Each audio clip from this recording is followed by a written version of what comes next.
ধৰণে এতিয়া ৰাস্তাটো তেওঁলোকে কাম কৰিছে সেই ধৰণে আমাৰ মনপুত্ৰ হোৱা নাই। তেওঁলোকে আমাৰ ৰাইজৰ মনপুত্ৰ কৰক।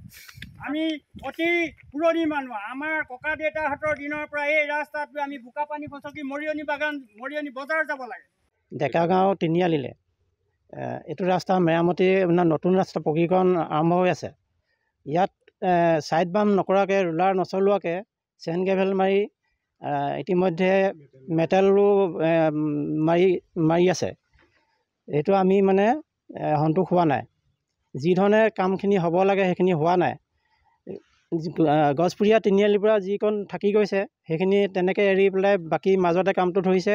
আৰু কালভাৰ্টবিলাক যিবিলাক কালভাৰ্ট বহাইছে সামান্য কালভাৰ্ট, আগত যিটো কালভাৰ্ট আছিলে ধৰক বহুত ডাঙৰ, সেই কালভাৰ্টে পানী কাটি নাযায়, মানে বহুত পানী জমা হৈ থাকে। সেই কালভাৰ্টখিনি আমাক ডাঙৰ লাগে। মাটি ফিল আপ কৰি ছাইড বাম মাৰিব লাগে, মেটেল তাৰপিছত ৰুলিং কৰিব লাগে। তাৰপিছতে কামটো আপোনাৰ গেলেকী এজন ঠিকাদাৰে কৰিছে, নামটো মই জ্ঞাত নহয়। এইবিলাক যে কাম কৰি আছে ইয়াত বিভাগীয় তেওঁলোকৰ মহৰী কণ্ট্ৰেক্টৰ কোনোবা আছে, বিভাগীয় কোনোবা আছে নেকি? বিভাগীয় মানুহক আমি পোৱা নাই। কাম কৰি আছে, হয়। কাম কোনে চাই তেতিয়া?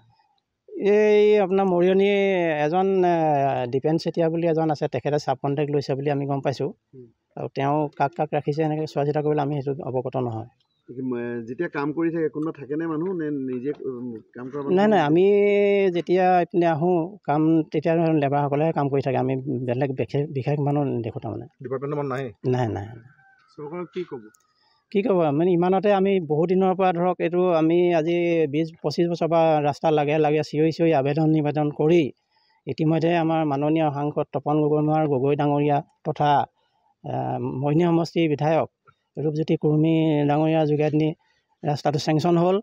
এতিয়া চেংচন হোৱাৰ পিছত কাম আৰম্ভ কৰিছে, কিন্তু আমাৰ মন পচন্দ হোৱা নাই।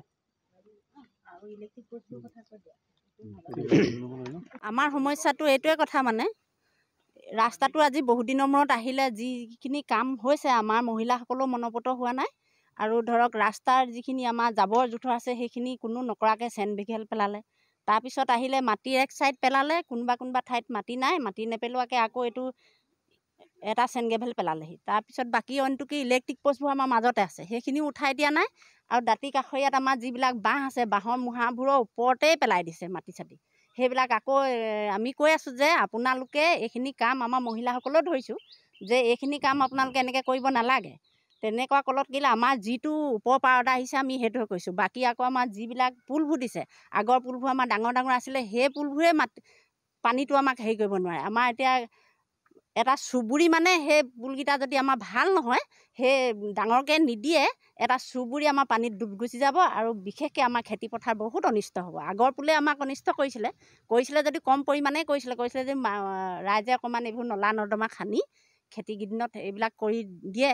তথাপিতো এইবাৰ যিটো আমাক যিবোৰ নৰ্মেল মানে পুল দিছে দেখি আমি এবাৰ ধৰিছিলোঁ। ধৰিলত ক'লে ঠিকাদাৰে ক'লে ইঞ্জিনিয়াৰক ক'ব, ইঞ্জিনিয়াৰে কয় ঠিকাদাৰক ক'ব।